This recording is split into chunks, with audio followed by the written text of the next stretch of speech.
एक simple wire लेते हैं। यह कॉपर या एल्यूमिनियम या सिल्वर में से किसी का भी हो सकता है। इस वायर से 5 वोल्ट बैटरी को कनेक्ट कर देंगे और एक बल्ब भी। जब हम स्विच को ऑन करेंगे तो बल्ब ऑन हो जाएगा और करंट फ्लो होने लगेगा। जो यहाँ पर करंट फ्लो हो रहा है वायर में, बेसिकली यहाँ पर इलेक्ट्रॉन फ्लो कर रहे हैं वायर के थ्रू, और फ्लो ऑफ इलेक्ट्रॉन को ही करंट बोलते हैं। अब मान के चलो इस वायर को बीच में से कट कर देते हैं तो इलेक्ट्रॉन को फ्लो करने के लिए कोई रास्ता नहीं मिलेगा, जिसका मतलब है कोई भी करंट फ्लो नहीं होगा। इसलिए हमेशा ध्यान रखो, जब हम करंट चेक करते हैं मल्टीमीटर से तो करंट तभी चेक किया जा सकता है जब कोई लोड कनेक्टेड हो, सर्किट ओपन होगा तो करंट फ्लो नहीं हो सकता। अब जो करंट वायर से फ्लो हो रहा है सेम वही करंट मल्टीमीटर से फ्लो होगा, तभी मल्टीमीटर करंट बता पाएगा कि कितना करंट फ्लो हो रहा है। इसलिए मल्टीमीटर को भी सीरीज में कनेक्ट करते हैं वायर के साथ में, तो मल्टीमीटर इलेक्ट्रॉन के फ्लो को चेक करता है और हमें करंट की इंफॉर्मेशन देता है। और जिस डिवाइस से करंट चेक किया जाता है उसको एमीटर बोलते हैं और एम्पियर करंट की यूनिट होती है।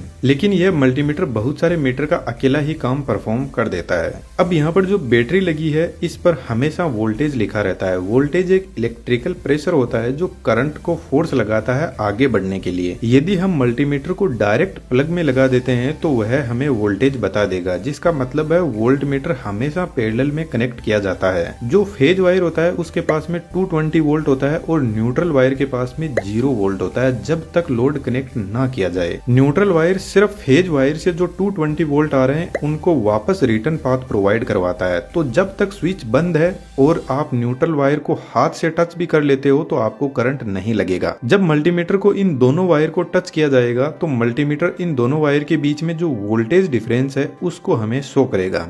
रेजिस्टेंस ठीक जिस तरीके से फ्रिक्शन काम करता है उसी तरीके से करंट के लिए फ्रिक्शन का काम रेजिस्टेंस करता है, जिसका सिर्फ एक ही काम होता है, पावर को लॉस करना। अब हर मेटल का रेजिस्टेंस होता है, कुछ का कम कुछ का ज्यादा। इसलिए हमारे घरों में जो मेन वायरिंग होती है उसमें कॉपर वायर को काम में लिया जाता है, क्योंकि उसका रेजिस्टेंस कम होता है, जिसकी वजह से वह गर्म कम होगा और गर्म कम होगा तो वह ज्यादा लोड उठा पाएगा। अब रेजिस्टेंस के भी कुछ भाई बहन होते हैं जिनको इम्पीडेंस, एडमिटेंस, रिएक्टेंस बोलते हैं। यह भी पावर लॉस ही करते हैं लेकिन अलग अलग तरीके से। अब वोल्टेज, करंट और रेजिस्टेंस से मिलकर एक बहुत ही फेमस ओम का नियम बनता है, जिसको शॉर्ट में voltage is equal to current into resistance बोलते हैं। अब मानकर चलो एक सर्किट है जिसमें बहुत सारे बल्ब सीरीज में कनेक्टेड है। यदि कहीं से भी वायर टूट गया तो सभी के सभी बल्ब बंद हो जाएंगे, क्योंकि करंट इस पॉइंट से आगे फ्लो होगा ही नहीं। तो क्या हम कह सकते हैं कि जब कनेक्शन सीरीज में कनेक्टेड होता है तो करंट जितनी भी डिवाइसेस लगी है उनके पास सेम होता है। और दूसरी सबसे बड़ी बात, जैसे 2 एम्पियर का करंट इन वायर से फ्लो हो रहा है तो चारों बल्ब में आधा आधा एम्पियर डिवाइड हो जाएगा। अब करंट डिवाइड तो हो गया, जिसका मतलब है चारों बल्ब कमजोर जलेंगे।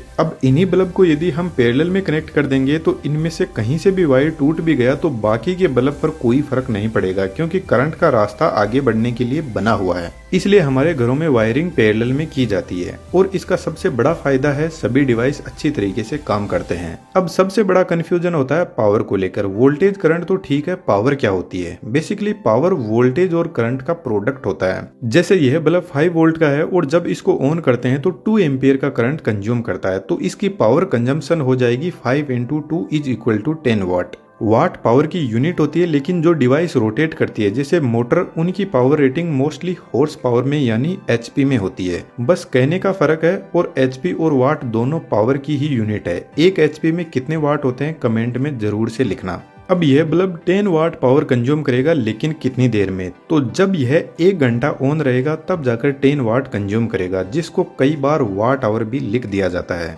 जब 1000 वाट होता है उसको हम 1 किलोवाट भी बोल सकते हैं या फिर 1 यूनिट भी बोल सकते हैं। जब डिवाइस को बनाया जाता है तो उसकी पावर कंजम्पशन उसके यूज के हिसाब से सेट की जाती है, जिसका मतलब है पावर फिक्स होती है किसी भी डिवाइस की, हम उसको बदल नहीं सकते। अब हमारे पास में 2 टाइप के करंट होते हैं, अल्टरनेटिंग करंट और डायरेक्ट करंट, जिसकी वेवफॉर्म कुछ इस टाइप की होती है। सबसे पहले अल्टरनेटिंग करंट की बात करते हैं। हमारे घरों में जो 220 वोल्ट की सप्लाई आती है वह एसी ही होती है। इसमें जो करंट का फ्लो होता है वह कुछ इस टाइप का होता है। यह एक साइकिल होती है जो 360 डिग्री की होती है और 1 सेकंड में ऐसी 50 साइकिल कंप्लीट होती है, जिसको हम फ्रीक्वेंसी बोलते हैं 50 हर्ट्ज की। हर्ट्ज फ्रीक्वेंसी की यूनिट होती है। तो जब हमें इलेक्ट्रिक शॉक लगता है तो यह करंट हमें 1 सेकंड में 50 बार ऐसे तोड़ मरोड़ना चाहता है, पर हमारी बॉडी इतना फास्ट मूव नहीं कर पाती है, तो हमें जोरदार झटका लगता है और यह ज्यादा देर तक रह गया तो हम मर भी सकते हैं।